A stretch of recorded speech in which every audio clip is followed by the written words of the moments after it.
কাটলো বোধহয় জড়তা, বাড়ল নির্ভরতা,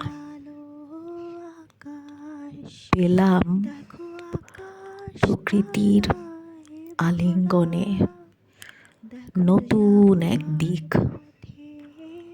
প্রকৃতি শেখালো কেমন করে হতে হয় নির্ভীক।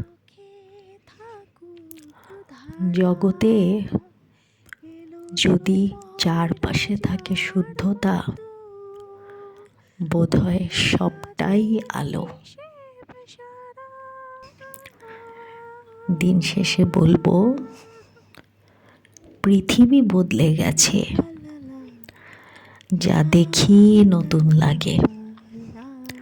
এই প্রকৃতি আর আমি একই আছি, দুজনে যা ছিলাম আগে। সকলকে ভালোবাসা।